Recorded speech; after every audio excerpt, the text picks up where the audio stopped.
इंसान के जीवन में कभी कभी ऐसा वक्त भी आता है जब उसे अपने वफादार होने पर पछतावा होता है।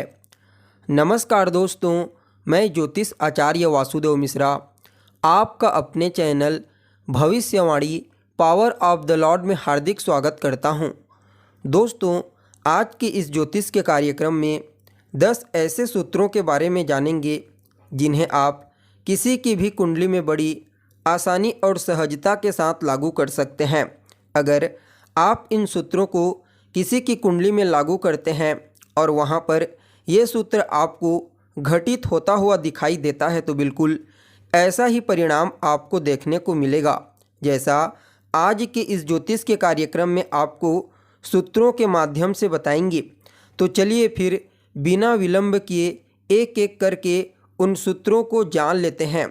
लेकिन उससे पहले अगर आप अपनी कुंडली का विस्तार पूर्वक अध्ययन करवाना चाहते हैं तो डिस्क्रिप्शन बॉक्स में और वीडियो के अंदर आपको हमारा व्हाट्सएप नंबर मिल जाएगा, जहां से आप व्हाट्सएप करके अपनी जन्म कुंडली का विस्तार पूर्वक अध्ययन करवा सकते हैं। तो दोस्तों, पहला सूत्र कहता है कि जन्म कुंडली किसी भी लग्न की हो, कुंडली में वृषभ राशि में चंद्रमा और बुध की युति हो, यह अत्यंत ही श्रेष्ठ योग है।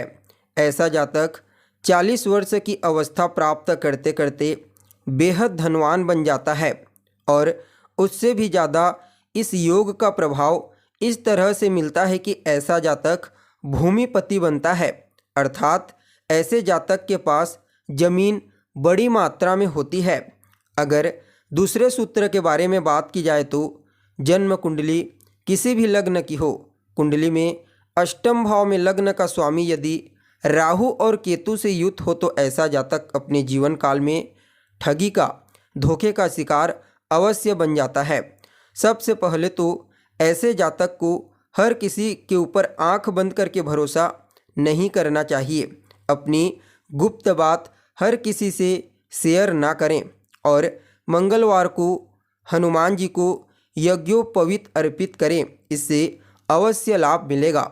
वहीं तीसरा सूत्र कहता है धन भाव के स्वामी की दृष्टि यदि लग्न पर हो तो ऐसा जातक जिन जगहों से आकस्मिक धन प्राप्त होता है उन जगहों पर प्रयास अवश्य करें। जैसे लॉटरी, सट्टा, शेयर मार्केट, घुड़दौड़ इत्यादि के क्षेत्र में आपके जीवन काल में अवश्य आपको आकस्मिक धन की प्राप्ति होगी।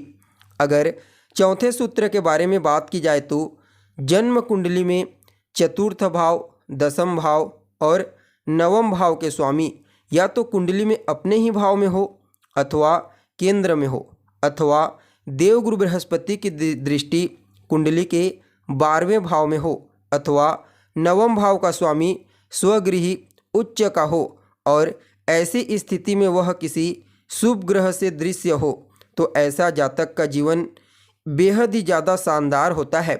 और इन्हें एक बात का ख्याल अवश्य अपने जीवन काल में रखना चाहिए, इन्हें जितना भी धन चाहिए, जितना भी ऐशो आराम चाहिए, भोग विलास चाहिए, वह सब कुछ प्राप्त होगा।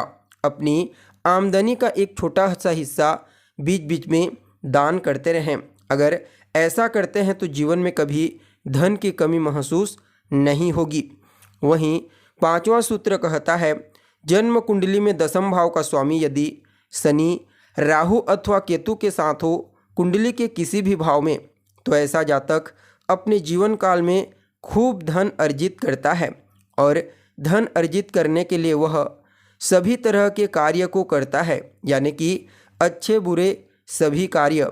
परंतु ऐसा जातक खूब पूजा पाठ करने वाला, धार्मिक अनुष्ठान स्वयं करने वाला और करवाने वाला भी होता है।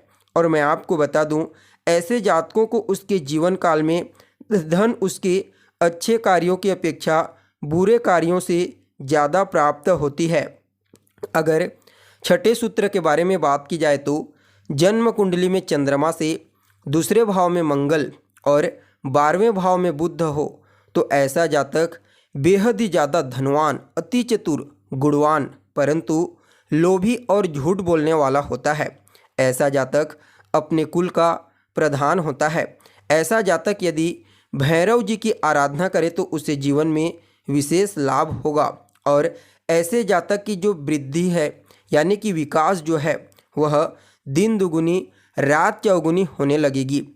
तो वहीं 7वां सूत्र कहता है कि जन्म कुंडली में लग्नेश कमजोर हो और छठे अथवा 8वें भाव के स्वामी बली होकर 12वें भाव में जाकर के बैठ जाए तो ऐसा जातक जीवन में एक बार दिवालिया अवश्य होता है। ऐसे जातक को सदैव अपने लग्नेश को बलवान करना चाहिए ताकि इस तरह की स्थिति से वह बच सके। अगर 8वें सूत्र के बारे में बात की जाए तो जन्म कुंडली में 12वें भाव का राहु जातक को कोर्ट कचहरी की समस्या में अवश्य उलझा देता है और अगर लग्नेश कमजोर हो तो जातक को जेल यात्रा तक करा देता है। ऐसा जातक यदि नियम से बंगलामुखी कवच का पाठ करे तो उसे अवश्य लाभ होगा। वहीं 9वां सूत्र कहता है कि जन्म कुंडली में लग्न, सप्तम, अष्टम और द्वादश भाव को छोड़कर चंद्रमा यदि बाकी के भाव में बहुत सारे ग्रहों से दृष्ट हों, बहुत सारे ग्रहों का मतलब शनि और राहु भी सम्मिलित हो, परंतु इसके अलावा गुरु की दृष्टि, बुध की दृष्टि, शुक्र की दृष्टि, सूर्य मंगल की दृष्टि हो तो ऐसा जातक जीवन में हर तरह की सफलता हासिल करता है, बेहद बुद्धिमान और धनवान होता है। इस सूत्र को यूँ समझ लीजिए कि अपने आप में एक उच्च कोटि का राजयोग है। अगर 10वें यानी कि अंतिम सूत्र के बारे में बात की जाए तो जन्म कुंडली में शनि लग्न में हो, पंचम में हो, अष्टम अथवा द्वादश में हो और ऐसे शनि की दृष्टि नीच के सूर्य पर पड़ जाए यानी कि जन्म कुंडली में सूर्य नीच के हों तो समझ लीजिए जातक के जीवन काल में लगातार परेशानियां बनी रहेंगी। मान सम्मान की हानि, अपनों से धोखा, हड्डियों से संबंधित परेशानी और ऐसी स्थिति में कहीं जन्म कुंडली में शनि की दृष्टि चंद्रमा पर भी पड़ जाए या फिर चंद्रमा नीच का हो जाए तो समझ लीजिए ऐसा जातक पागल अथवा मानसिक रोगी बन जाता है। ऐसे जातक को नियमित रूप से शिव जी की आराधना करनी चाहिए, नित्य गायत्री मंत्र का एक माला जप करनी चाहिए और गरीबों की सेवा करनी चाहिए। यह उनके इस स्थिति से काफ़ी हद तक उन्हें बचाने का प्रयास करेगा।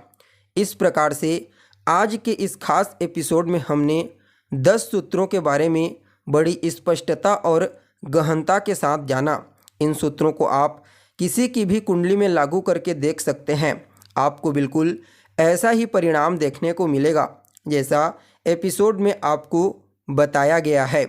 तो चलिए फिर आज के लिए बस इतना ही, फिर मिलते हैं एक नए और ताज़ा एपिसोड में। तब तक के लिए